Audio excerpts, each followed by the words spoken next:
अस्सलामुअलैकुम प्यारे बच्चों। अल्लाह ताला ने हमारे खूबसूरत चेहरे पे हसीन से नक्श अता किए हैं, जिन्हें हम इंग्लिश में फीचर्स और उर्दू में खदोखाल कहते हैं। जैसे आँख, नाक, दांत, हमारी पलकें, आँखें, ये सब हमें मिलके खूबसूरत बनाते हैं। आइए देखते हैं इनके नाम इंग्लिश उर्दू में। आँखें, इंग्लिश में आइज, उर्दू में आँखें। और ये रही हमारी नाक, उर्दू में नाक, इंग्लिश में नोज। और ये रही हमारी आईब्रोज, इंग्लिश में आईब्रोज, उर्दू में भवें। और ये रहे हमारे होंठ, उर्दू में होंठ, इंग्लिश में लिप्स।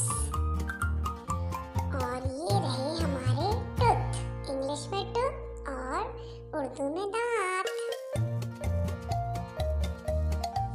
और ये रही उर्दू में, इसको कहते हैं ज़बान और इंग्लिश में टंग। और ये रही हमारी आईलैशेस, इंग्लिश में आईलैशेस, उर्दू में पलकें।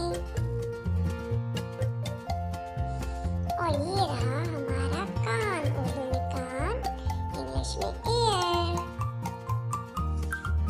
प्यारे बच्चों, यकीनन आपको ये सबक पसंद आया होगा और चेहरे के खदोखाल भी याद हो गए होंगे।